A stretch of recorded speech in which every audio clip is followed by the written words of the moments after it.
اعوذ باللہ من الشیطان الرجیم بسم اللہ الرحمن الرحیم۔ میری عزیز دوستو، آج چاہتا ہوں کہ کچھ تاریخی حوالے سے، تاریخ اسلام کے حوالے سے، تاریخ اہل بیت علیہم السلام کے حوالے سے اہم مطالب آپ کی خدمت میں بیان کروں، کیونکہ ہم لوگ پاکستان میں اور ایک ایسے ملک میں ہم لوگ زندگی کرتے ہیں کہ جہاں ہمارے اہل سنت برادران کی تعداد زیادہ ہے، اور دوسری طرف سے سوشل میڈیا میں چاہے یوٹیوب کی صورت میں ہوں، فیس بک کی صورت میں ہوں یا انسٹاگرام کی صورت میں ہوں، اسی طرح ساتھ ساتھ پرائیویٹ چینلز میں بھی خصوصاً مخصوص مہینوں میں جیسے کہ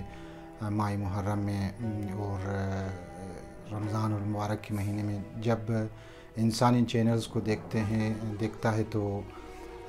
یہی مشاہدہ کرتا ہے کہ بہت سے ایسے تاریخی حقائق کہ جن کے بارے میں ہمارے جو نہ فقط شیعہ برادران بلکہ اہل سنت کے برادران ان کو بھی ان تاریخی حوالوں سے، خصوصاً تاریخ اسلام کے حوالے سے، تاریخ معصومین علیہ السلام کے حوالے سے کافی ناآگاہی ان میں موجود ہے، یعنی اگر موجود بھی ہے تو ان کی تحلیل یا ان کا تجزیہ غلط انداز سے پیش کیا جاتا ہے، چاہے رسول خدا صلی اللہ علیہ وسلم کے زمانے میں ہوں یا خصوصاً اہل بیت علیہ السلام 12 معصومین علیہ السلام کے متعلق ہوں یا حضرت زہرا سلام علیہا کے سلسلے میں تاریخی جو حقائق ہیں، ان تمام حقائق کو جو سوشل میڈیا میں بعض اوقات سے انسان مشاہدہ کرتا ہے، جو واقعاً انسان کو افسوس ہوتا ہے کہ تاریخی حقائق کو الٹ کے پیش کیا جاتا ہے، برعکس پیش کیا جاتا ہے، ان کا غلط تجزیہ کیا جاتا ہے، حالانکہ شیعہ مسلک کا جو ایک افتخار ہے یا اس کا ایک امتیاز ہے وہ یہ ہے کہ ہمارے اہل بیت علیہ السلام کی جو فضیلت وہ اہل سنت کی کتابوں میں بہت زیادہ ہے، باوجود یہ کہ تقریباً 200 سال کے قریب جعلی احادیث جعل ہوئے، اور معاویہ لعنت اللہ علیہ نے اور دوسرے جو اہل بیت سے بغض رکھتے تھے ابو طالب علیہ السلام کے سلسلے میں، انہوں نے نہایت ہی جعلی احادیث کو جعل کیے، پھر بھی ہم لوگوں کا ایک امتیاز یا برحق ہونے کا یہ ایک امتیاز ہے کہ اہل سنت کے برادران کی کتابوں میں، خصوصاً سیاہ ستہ کی کتابوں میں اہل بیت کی فضیلت اور حقانیت بیان ہوئی ہے۔ اسی طرح ساتھ ساتھ جو دوسرے معتدل اور باانصاف مصنفین تھے یا تاریخ دان تھے، انہوں نے اپنے زمانے میں بعض حقائق کو انہوں نے بلا خوف و خطر اور بلا تقلید، بلا یعنی خوف و خطر اور کسی ڈر کی وجہ سے انہوں نے بیان کیے ہیں۔ ایک انہی کتابوں میں سے ایک کتاب تاریخ اعظم کوفی ہے کہ احمد ابن ابو محمد بن علی اعظم کوفی نے لکھا ہے، اور یہ کتاب اردو میں بھی چھپ چکی ہے، اس کو جو ناشر ہے علی پبلیکیشنز ہے جو لاہور میں ہیں، اس میں ہر چند کے بعض مسائل کو یا بعض تاریخی حقائق کو انہوں نے جو حقائق ہے اس کو غلط انداز میں بیان کیا، لیکن پھر بھی بعض اہم مطالب کو انہوں نے اس مصنف نے بہترین انداز میں پیش کیا ہے، لہٰذا ہم بھی بعض مطالب کو اسی کتاب کو مد نظر رکھ کر ہم بیان کریں گے۔ ہم اس میں جو اہم موضوع جو آج میں بیان کرنا چاہتا ہوں وہ یہ ہے کہ جب امام علی علیہ السلام خلیفہ ظاہری جب ان کو ملا، یا جب حضرت عثمان خلیفہ سوم کا قتل ہوا یا ان کو قتل کیا گیا، تو لوگ جو جوق در جوق امام علی علیہ السلام کے پاس آئے، کون سے افراد امام علی علیہ السلام کے ہاتھ میں بیعت کی، پھر انہوں نے کس طرح سے بیعت توڑا، یا ان کے جو پس پردہ اہداف تھے وہ کیا تھے، میں انشاءاللہ ان کی تحلیل یا ان کا تجزیہ اسی کتاب کے مد نظر سے، کسی کتاب کی مدد سے آپ کی خدمت میں بیان کروں گا، جو نہایت ہی ضروری ہے۔ جب ہم تاریخی حقائق کو صحیح طریقے سے ہم لوگ سمجھیں گے تو اہل بیت علیہ السلام کی جو حقانیت ہے، خصوصاً علی علیہ السلام کی حقانیت، وہ زیادہ اشکار ہوگی۔ البتہ اس کا مطلب یہ نہیں کہ ہم خدا نخواستہ مقدسات اہل سنت کی توہین کریں یا ان کے بزرگوں کی توہین کرے. بہرحال جو ہمارے مجتہدین، مراجع اعظام، جو ہماری بزرگ علماء ہیں، انہوں نے یہ حرام قرار دیا ہے کہ ان کی اہل سنت کی مقدسات کی توہین کی جائے. یہ حرام ہے، خصوصاً ام المومنین حضرت عائشہ کے سلسلے میں. جس طرح سے دوسرے جو MI6 وغیرہ یا اللہ یاری وغیرہ جو توہین کرتے ہیں، ہم بالکل، ہمارا قصد اور ارادہ یہ نہیں کہ ہم کسی کی توہین کریں، لیکن اس کا مطلب یہ نہیں کہ ہم حقائق، تاریخی حقائق سے یکسر روگرداں ہو جائے، اور جو ہمارے مسلمات یعنی عقیدہ ہے یا باور ہیں، ہم اس سے بھی روگرداں ہو جائے اور اس کو چھوڑ دیں. نہیں عزیزان ایمان. لہٰذا آج چاہتا ہوں کہ اس کتاب میں جب حضرت عثمان خلیفہ سیوم کا قتل ہوا تو بعض جو افراطی افراد تھے حضرت عثمان کے، جو بعض کاموں کو دیکھ کر انہوں نے ان کے گھر کا محاصرہ کیا، پھر ان کو انہوں نے قتل کی. اس کے بعد اس قتل سے معاویہ نے کس طرح سے استفادہ کیا یا اس سے بھرپور انداز میں فائدہ اٹھایا، اور اس قتل کو کہ کس طرح سے امام علی علیہ السلام کے اوپر ڈالا. حالانکہ کہ یہی ہمارے امام تھے، امام علی علیہ السلام، کہ انہوں نے بنی ہاشم، جوانان بنی ہاشم کے جوانوں کو انہوں نے حکم دیا کہ جا کر خلیفہ سیوم کو ان افراطیوں سے، جو شدت پسند افراد ہیں، ان سے بچایا جائے. لیکن بہرحال کارساز نہیں ہوا اور خلیفہ سیوم قتل ہوا. تاریخی حقائق ہمیں یہ بھی بتاتی ہے کہ اس قتل کے پیچھے خود معاویہ لعنت اللہ علیہ تھا، اور اس نے اس کے بعد بھرپور انداز میں پیراہنی حضرت عثمان کو انہوں نے بلند کیا، اور جنگ صفین کو انہوں نے شروع کی، اور امام علی علیہ السلام کے خلاف بغاوت کی. اور اکثر جو اہل سنت کے جو یعنی با انصاف مصنفین ہیں، تاریخ دان، انہوں نے اس لعنتی کو، اس معاویہ کو انہوں نے باغی قرار دیا ہے اور اس کو دائرہ اسلام سے خارج قرار دیا ہے. اس ساتھ ساتھ نہج البلاغہ میں بھی اس منافق شخص کے بارے میں امام علی نے کافی الفاظ میں، جملات میں اس کی مذمت کی اس شخص کو. لیکن خوب یہ ایک تاریخی حقائق ہے کہ ان کے بارے میں آہستہ آہستہ ہم گفتگو کریں گے. جب حضرت عثمان جب قتل ہوا تو لوگ آئے جوک در جوک امام علی علیہ السلام کے پاس. اب میں آج چاہتا ہوں کہ دیکھوں کہ بتا دوں آپ لوگوں کو، یا مطالب بیان کروں کہ کون سے افراد امام علی علیہ السلام کے پاس آئے، اور کن افراد نے امام علی علیہ السلام کے ہاتھ میں بیعت کی. جب یہاں پہ اس طرح سے لکھا ہوا ہے کہ جب مہاجر اور انصار اور اہل مصر متفق ہو کر عثمان کو محصور اور قتل کر چکے، تو لازم ہو کہ کوئی شخص ان کا امام اور خلیفہ بنے. اس کے بعد تمام مہاجر اور انصار مسجد رسول اللہ صلی اللہ علیہ وآلہ وسلم میں جمع ہوئے اور مشورہ کیا کہ خلیفہ کہ کسے خلیفہ بنائے.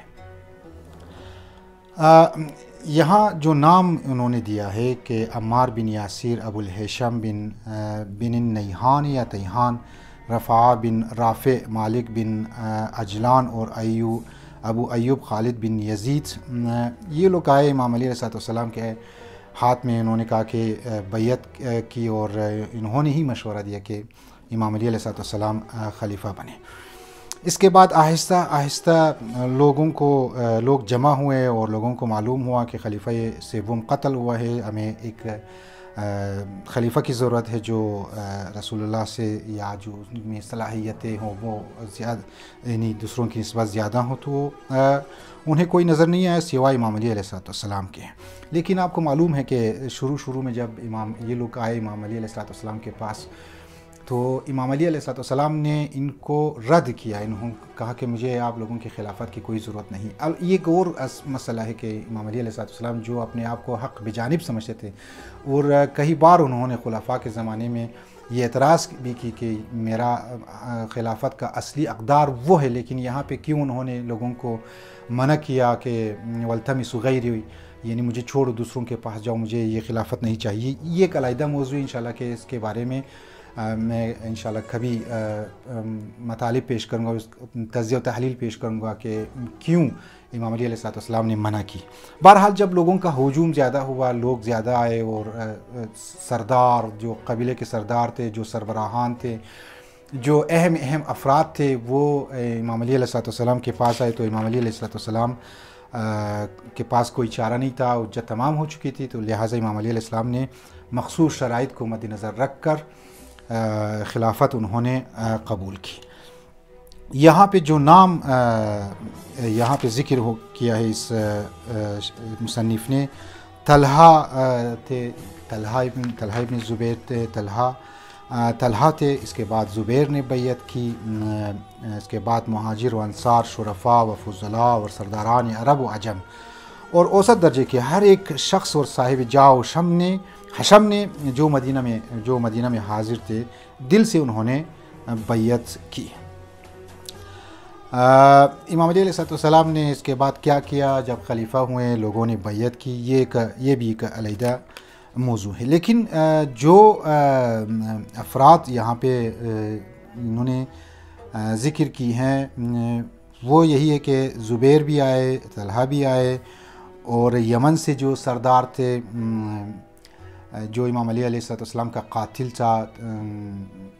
ابن ملجم مرادی، وہ بھی آئے، انہوں نے بھی بیعت کی۔ انہوں نے